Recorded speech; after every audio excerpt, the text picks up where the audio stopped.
খুব ভাল লগা কথা কাৰণ আমি যেতিয়া নিৰ্বাচনৰ সময়ত আহিছিলো আৰু এই ৰাস্তাটোৰে যেতিয়া গৈছো নিৰ্বাচনৰ আগতো যেতিয়া আহিছো সঁচাকৈ খুব পুতৌ লগা আচলতে ৰাস্তাটো আৰু নিৰ্বাচনৰ সময়ত যেতিয়া মুখ্যমন্ত্ৰী মহোদয় আহিছিল গতিকে কৈছে আমাৰ যুৱ শক্তি তেওঁলোক আছে তেওঁলোকে খুব তলৰ পৰা খুব চিঞৰি কৈছিল আৰু আমিও ব্যক্তিগতভাৱে মুখ্যমন্ত্ৰী মহোদয়ক কৈছিলো যে এই ৰাস্তাটো ধৰি দিব লাগে কাৰণ বহু লোকৰ এই ৰাস্তাটোৰে তেওঁলোকৰ আহযাহ কৰে গতিকে আজি আপোনালোকে দেখিলে যে খুব কম সময়ৰ ভিতৰতে এই ৰাস্তাটো শুভাৰম্ভণি হ'ল আৰু আশা কৰিছো যে এটা 8 কিলোমিটাৰ দৈৰ্ঘ্যৰ প্ৰায় 8 কিলোমিটাৰ দৈৰ্ঘ্যৰ এটা ৰাস্তা আৰু প্ৰায় 9 কোটি টকাৰ এটা অনুদান আৰু আশা কৰিছো যে ৰাইজৰ উন্নয়ন হ'ব আৰু খুব কম সময়ৰ ভিতৰত আমি এই বকছয়গাঁও সমষ্টিৰ কাৰণে বহু এনে ধৰণৰ সুন্দৰ আঁচনি ইতিমধ্যে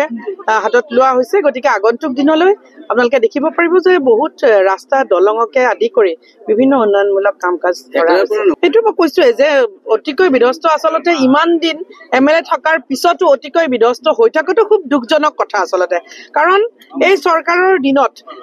যেতিয়া এমএলএ সকলে যি ৰাস্তা ঘাটে ধৰিছে সেয়া কোন দলৰ চৰকাৰ মানে এমএলএ কেতিয়াও আমাৰ চৰকাৰখনে চোৱা নাই কিন্তু তেওঁলোকে এই ৰাস্তাটো ইমান বিধ্বস্ত ৰাস্তাটো তেওঁ কিয় দিয়া নাছিল ইমান দিনে এইটোৱে খুব চিন্তনীয় বিষয়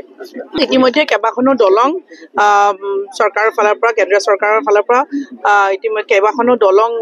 লোৱা হৈছে গতিকে পৰ্যায়ক্ৰমে আমি চাম যে প্ৰতিখন বেয়া হৈ থকা দলঙে যাতে নিৰ্মাণ কৰা হয় আৰু ৰাইজে যাতে খুব সুন্দৰভাৱে যাতে চলাচল কৰিব পাৰে স্বাস্থ্য সেৱাৰ ক্ষেত্ৰত নগৰবিৰা অঞ্চলটো অতিকে পিছপৰা কিবা আপোনাৰ সংকল্প আছে নেকি চাওক ইতিমধ্যে মই কৈছোৱে যে বকো আমাৰ যিখন হস্পিটেল আছে তাতো আমি গৈছো আৰু কেইবাখন আমি এনেকুৱা স্বাস্থ্য কেন্দ্ৰত আমি গৈছো তাত হয় কিছু কৰণীয় আছে আচলতে মই কৈছো যে তাত আমিও কিছু পদক্ষেপ লৈছো যে কিছু মেচিনৰ তেনেকুৱা ধৰণৰ প্ৰয়োজন আছে গতিকে আমাৰ ফালৰ পৰাও আমি চেষ্টা কৰি আছো যাতে চাৰিওফালৰ পৰা স্বাস্থ্য তাৰপিছত গোটেই ৰাস্তা ঘাট গোটেইখিনি সামৰি যাতে এটা খুব ভাল পৰিৱেশ এই সমষ্টিৰ লোকসকলেও যাতে পায় তাৰ কাৰণে সুন্দৰ প্ৰচেষ্টা হাতত লোৱা হৈছে চাওক এটা কথা যে ৰাইজৰ আশীৰ্বাদটো লাগিবই আৰু এই আশীৰ্বাদ এনেকুৱা নহয় যে তেওঁলোকে যদি তেওঁলোকৰ প্ৰতিনিধি গৰাকী যিগৰাকীয়ে সঁচা অৰ্থত কাম কৰিব পাৰে কিন্তু তেওঁলোকৰ ভালৰ কাৰণে গতিকে আমি আশা কৰিম যে এই পঞ্চায়ত নিৰ্বাচনত তেওঁলোকে এনে ধৰণৰ প্ৰতিনিধিসকল যাতে তেওঁলোকে জিকাই আনে যিসকলে তেওঁলোকৰ কাম কৰিব পাৰিব আশা কৰিছো খুব ভাল ফলাফল হ'ব